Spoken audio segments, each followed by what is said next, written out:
Marie-André Leroux est une Montréalaise de 50 ans. C'est une personne dynamique et entreprenante, une femme bien vivante. Le hic, c'est qu'elle devrait être morte. En effet, en 1976, les médecins lui apprennent qu'elle souffre de leucémie myéloblastique aiguë, une maladie qui ne pardonne pas, surtout lorsqu'on fait une rechute comme Marie-André. Les spécialistes sont formels, dans moins d'1 an, elle sera morte.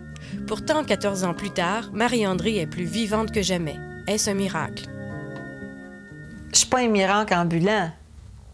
Un miracle, c'est quelque chose qui arrive vite, soudainement, spontanément. Bon, moi, j'ai travaillé fort.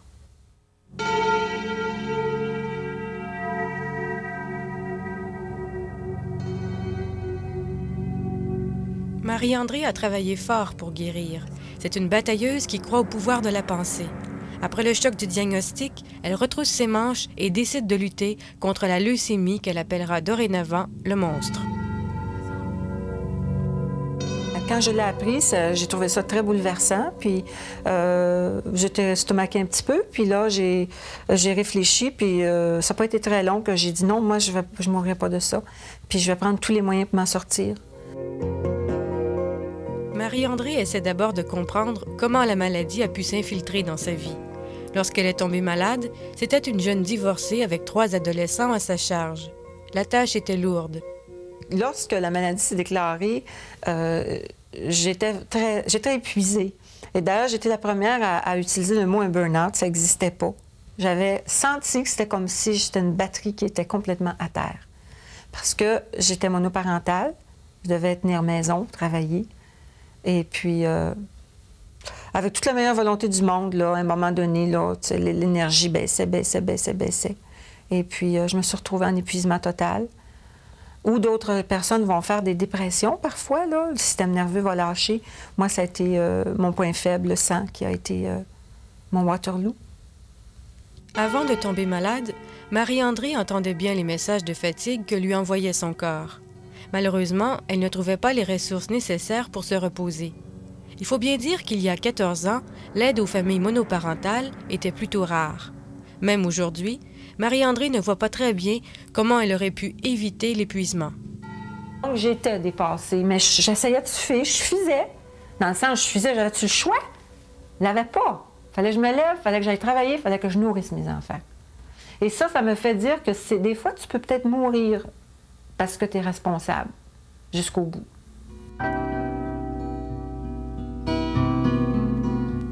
Lorsqu'elle se retrouve face à face avec la leucémie, Marie-André constate rapidement que malgré toute la bonne volonté de son entourage, dans toute cette histoire, elle est seule, profondément seule. Je me suis rendu compte que la famille, les amis, dans un premier temps, étaient très présents, puis tout à coup, on aurait dit que ça a bloqué. Tout le monde est devenu comme...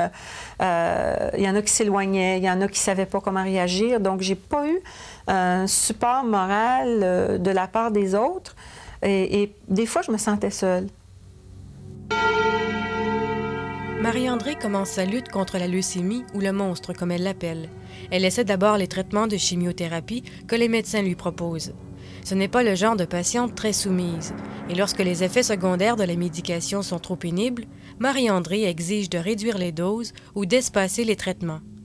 Les médecins qui ont suivi Marie-André pendant toutes ces années considèrent que son moral l'a sûrement aidée, mais que c'est la chimiothérapie qui l'a guérie.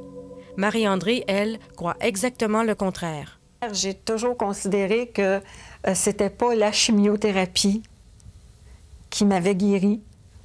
C'est juste une partie du processus, finalement, là, mais c'est beaucoup plus parce que moi, je voulais vivre, j'en démordais pas. Et puis, j'ai pris les moyens.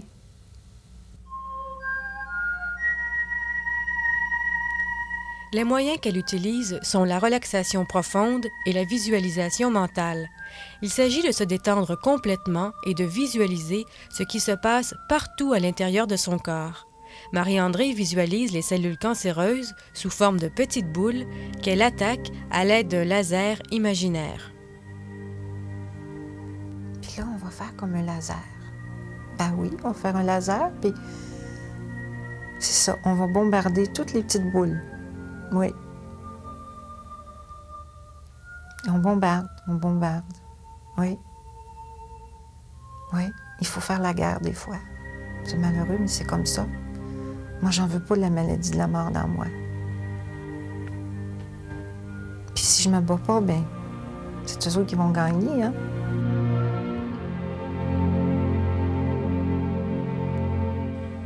En plus de cette technique d'imagerie mentale, Marie-André utilise aussi un tableau auquel elle parle régulièrement, souvent avec beaucoup d'émotion. Pour moi, t'as l'air d'un visage de la mort. T'as l'air de la mort. D'ailleurs, c'est pour ça que je t'ai choisi, parce que tu m'as fascinée. Probablement parce que je me bats avec la mort, puis peut-être que je voulais pouvoir la regarder en face.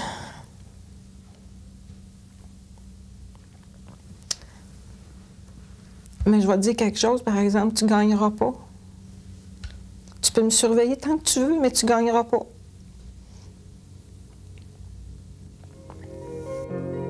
Toutes ces techniques sont très mal perçues par la médecine traditionnelle. Pour eux, ce sont des expériences farfelues, magiques ou paranormales. Marie-André a une toute autre opinion. Elle croit tout simplement qu'elle utilise 50% des capacités de son cerveau, alors que la population en général n'en utilise que 10%. C'est devenu maintenant évident pour elle qu'on peut régler ses problèmes physiques par le seul pouvoir de sa pensée.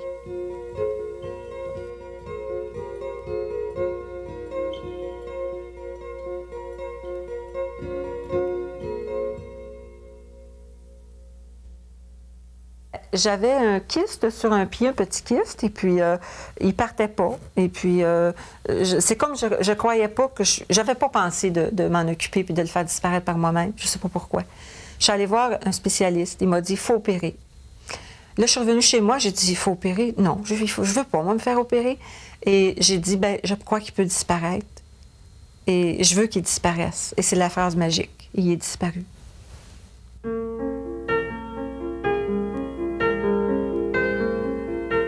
Marie-André se considère maintenant guérie. Pourtant, elle sait que le monstre peut revenir n'importe quand. Mais de toute façon, il faudra bien qu'elle meure un jour.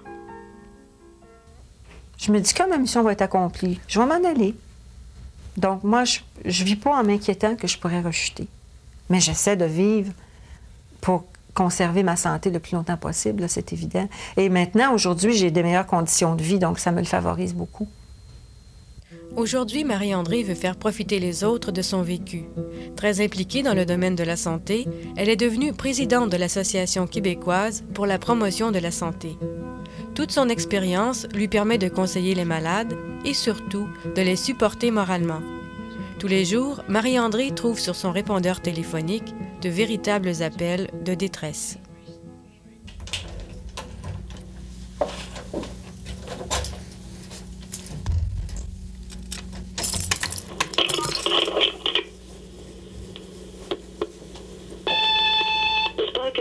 Est-ce que c'est Marie-André Leroux? Parce que moi, là, c'est quelqu'un qui m'a donné votre nom. Je viens de savoir que j'ai une leucémie chronique, puis j'espère que vous pouvez m'aider, parce que je sais plus trop à qui m'adresser. Rappelez-moi le plus tôt possible, je vous en prie, là, ça file pas du tout. Je me sens suicidaire, puis mon nom, c'est 270-0514. Appelez-moi vite. Marie-André rencontre aussi des personnes à qui elle enseigne des méthodes de relaxation et d'imagerie mentale. Ce matin, elle travaille avec Barbara, une jeune femme de 26 ans devenue aveugle à 5 ans à la suite d'un cancer de la rétine. Si Barbara rencontre d'abord Marie-André pour se détendre et dénouer certaines émotions refoulées, elle espère aussi que ces techniques pourront un jour améliorer le peu de vision qui lui reste. C'est certain qu'à un moment donné, je voudrais voir plus. Ça, c'est évident. Ça fait longtemps. J'y ai rêvé beaucoup quand j'étais plus jeune. Je l'ai un peu laissé tomber en vieillissant. Puis dernièrement, depuis peut-être 2 ans, je l'ai repris. L'espoir de voir à un moment donné. Je pense qu'éventuellement, Marie-André peut m'aider avec mon handicap pour améliorer ma vision.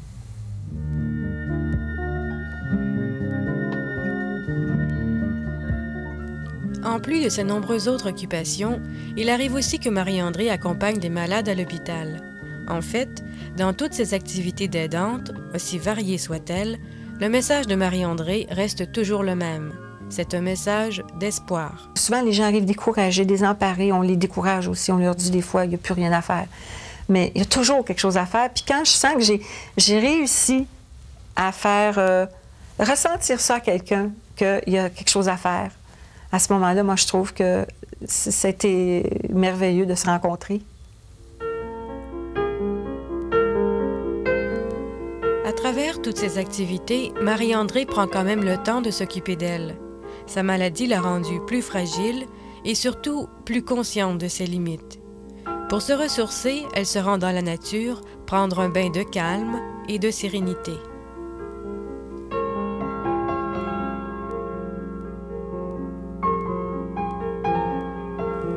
Mais toute la beauté du monde ne remplace pas la présence d'un amour dans sa vie. Son dernier amoureux est mort du cancer il y a 2 ans. Elle lui a tenu la main jusqu'à la toute fin. Aujourd'hui, son deuil est terminé et Marie-André se sent prête pour vivre une nouvelle histoire d'amour. J'ai beaucoup d'amis, puis il y a beaucoup d'amour dans ma vie, mais j'ai pas un compagnon particulier. Quelqu'un avec qui, ce que j'appelle, moi, c'est communier. Puis ça a une signification pour moi. Quelqu'un qui a un grand cœur, puis quelqu'un qui n'a pas peur. Oui, j'aimerais ça. J'aimerais bien gros, là, avec le printemps, là, qui s'amène un prince charmant, là, sur un cheval blanc.